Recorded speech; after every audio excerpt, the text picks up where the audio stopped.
انت مش هتقوم تنام بقى يا بيومي؟ الساعه بقت 2. روحي نام انت، انا مستني الولد. انت ناوي برضه تتخانق معاه زي كل ليله؟ وهو بيأثر فيه كلامي، واحد غيره كان زمانه تسمم من اللي بقوله له. ده شاب وطايش وبكره يعقل. يعقل؟ ده كل ما ده بيزيد جنان. الله يجازيهم اصحابه هم اللي تلفوا امله. وهو ما عندوش عقل يميز بيه.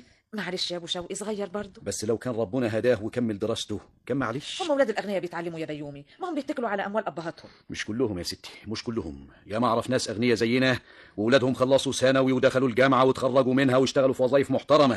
انما اغلب الولاد مش كده، وابننا شوقي منهم. كنت كل ما اقول له ذاكر يا ابني يقول لي انا مش محتاج لمدارس. وعلى فرض يا ستي اني هسيب له الثروه دي كلها، تفتكري يعني هيبقي عليها؟ ادي شنبي اهو، ان ما كانش يطيرها في شهر ولا 2 ويقعد يمص في صوابه. لا لا لا، ديك الساعه يكون عقل بقى وعرف مصلحته فين. كلام فارغ. وحياتك يا اخويا ده اللي هيحصل، بس انت ما تزعلش نفسك احسن يجي لك ضغط. وهو لسه هيجي لي الضغط؟ ما جه وخلاص. ما تقولش كده بعد الشر. والله زي ما بقول لك كده، النهارده الدكتور قاس لي الضغط ولقاه مرتفع. معلش ما تزعلش نفسك وهو يرجع ينزل تاني. اهو جه. الله، انتوا لسه صاحيين ولا ايه؟ يا ابني ربنا يهديك، هو كل يوم سهر. انت ايه يا ولد اللي اخرك لحد دلوقتي؟ كنت في عيد ميلاد واحد صاحبي يا بابا. وهي حفله عيد الميلاد تقعد للساعه 3:30 الفجر؟ الله طبعا يا بابا، ده كمان انا سبت الحفله قبل ما تخلص. طب كنت سيب الحفله بدري شويه يا ابني. بدري ازاي يا ماما؟ دي ابتدت الساعه 11. ما كانش لازم تروحها خالص. ما اقدرش يا بابا، ده صديق عزيز قوي. اسمع يا ابني، الكلام ده ما ينفعش. انا من هنا ورايح مش عايز سهر. ازاي بس يا بابا؟ طيب اطلب طلب معقول. هو ده المعقول.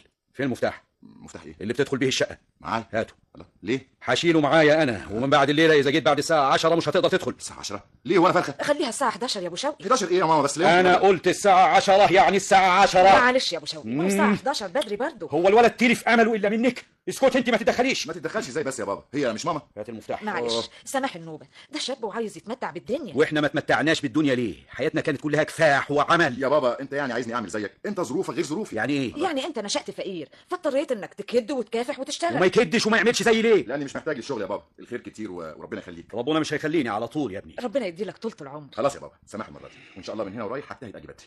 سماح يا سيدي.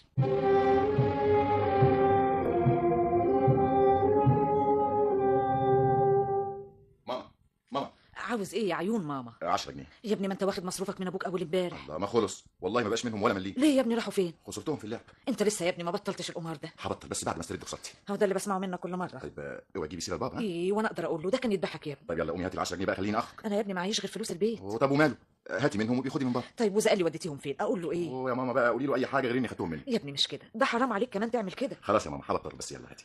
انا معيش غير 5 جنيه، خد اهو. لا يا ماما، 5 جنيه يعملوا ايه؟ قومي هاتي 5 تانية. واجيب لك منين يا ابني؟ هو انا كمان ما اقدرش اقعد بين صحابي واشوف ده بيلعب ب 10 وده بيلعب ب 20 وده ب 50 وانا افقر واحد فيهم. لا. يا ابني عقل، مش كده يا حبيبي. طب هاتيهم سلف، وبمجرد نكسب هرجعهم لك. اي والله، وحياه ماما اللي ما عنديش اعز منها في الدنيا. خد يا ابني. يا رب يهديك يا شوقي يا ابني، يا رب يهديك.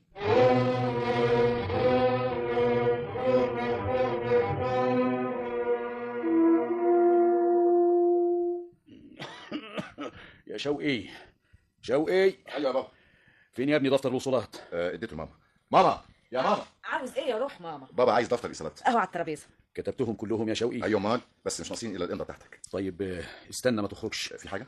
ايوه، بعد ما امضي الوصولات خدهم وروح اجمع الايجار من السكان. سكان العماره اللي احنا فيها دي؟ والعماره الثانيه اللي في بولاق. ليه؟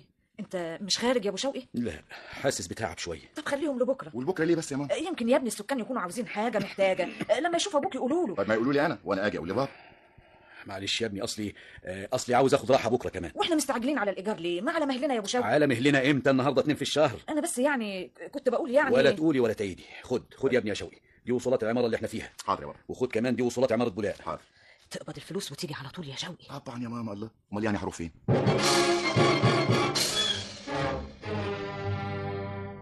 صباح الخير يا عثمان. صباح النور. البي موجود؟ ايوه، تلزم خدمه. مين اللي على الباب يا عثمان؟ ده الاستاذ شوقي ابن صاحب العماره، عاوز يقابل البيت. اهلا وسهلا. اهلا. ازيك يا استاذ شوقي؟ الحمد لله. خير ان شاء الله. لا خير ان شاء الله، مفيش حاجه، بس انا جايب الوصولات بتاعت الشهر ده. الوصولات. ايوه. انما دي اول مره حضرتك يعني تحصل الايجارات. امال فين الوالد؟ والله الوالد تعبان شويه النهارده، فانا جاي احصل ايجارات بالنيابه عنه. قوي. هات المحفظه من جيب الجاكيت يا الهام. دقيقة واحدة. يا عثمان والله. لا مفيش لزوم، اصلا انا مستعجل شويه. لا، وده معقول؟ ده مش ممكن ابدا. دي فرصه سعيده قوي النهارده ان احنا نتعرف ببعض. يا سلام، ده السيد الوالد راجل امير جدا. يا فندم ده من اصلك، احنا كلنا اخوه. المحفظة يا مجدي. القهوه يا فندم. متشكر. الايجار يا استاذ شوقي. متشكر يا فندم.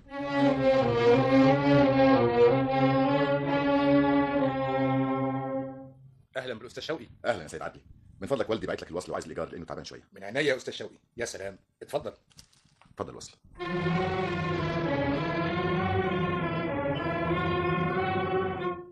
امال يا استاذ شوقي، اتفضل الايجار.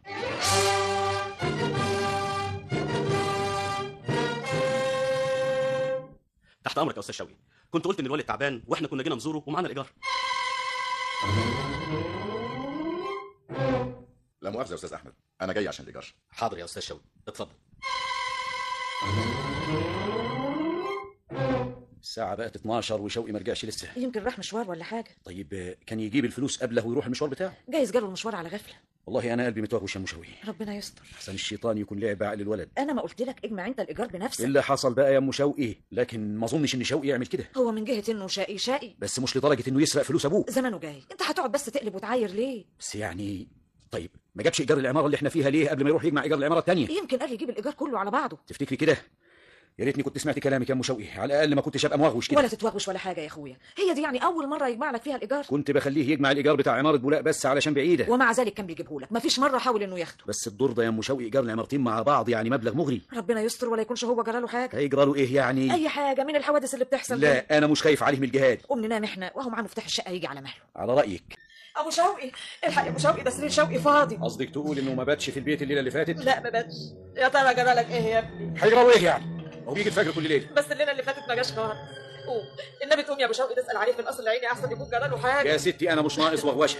هو مش ابنك زي ما هو ابني؟ طبعا ابني. امال مش خايف عليه ليه؟ يا بنت قلبكوا جاحد يا رجاله. يا ترى انت فين يا ابني؟ يا ترى جرى لك ايه يا حبيبي؟ يا راجل قوم البس واطلع اسال على الواد. هو احنا عندنا 100 واد يا اخواتي؟ ده ابن واحد مفيش غيره. وبعدين بقى في الهوسه بتاعتك دي ما تصطبحي وتقولي فتحي عليه. شوقي ابن حبيبي ده ضايع. صباح الخير. خير ايه وشر ايه؟ كنت بايت فين يا ولد؟ والنبي ما تزعق له، احنا نحمد ربنا انه رجع بالسلامه. ما جتش بنت في البيت ليه يا حبيبي؟ حصل حاجه؟ وريني ايديك يا شوقي، وريني رجليك يا لا ضنايا. انا كويس يا ماما، مفيش حاجه. امال ما جيتش امبارح ليه؟ احنا مش قلنا لك تجمع الايجار وتيجي على طول؟ ايوه يا بابا، بس يعني قصدي اقول اتكلم يا حبيبي ما تخافش. قصدك تقول ايه انت؟ اصلي الحقيقه خفت اجي. خفت تيجي وتخاف من ايه؟ الفلوس الايجار يعني ماله يا حبيبي الايجار؟ اتسرق مني. سرق منك؟ ازاي؟ اتنشلت. فداك يا حبيبي فداك. اسكت انت، خليني اتكلم انا. اتنشلت ازاي؟ كنت حاطط الفلوس في المحفظه في جيب البنطلون الوراني ده، والاتوبيس كان زحمه، ولا عرفتش اني اتنشلت الا بعد ما نزلت من الاتوبيس والاتوبيس مشي. لا حول الله يا ربي. وتفتكر يعني ان الكلام ده يخش مخي؟ والله العظيم يا بابا زي ما بقول لك كده. خلاص بقى يا ابو شوقي. خلاص ازاي؟ دول 120 جنيه، هم 120 مليون. وهنعمل ايه بقى ما دام اتسرقوا؟ اسمع يا واد انت بتلعب قمار. انت قلت له يا ماما؟ يعني بتلعب؟ كنت بلعب الاول بس يعني دلوقتي بطلت خلاص. انت ما بطلتش، وال 120 جنيه ما اتسرقوش منك. ابدا يا بابا.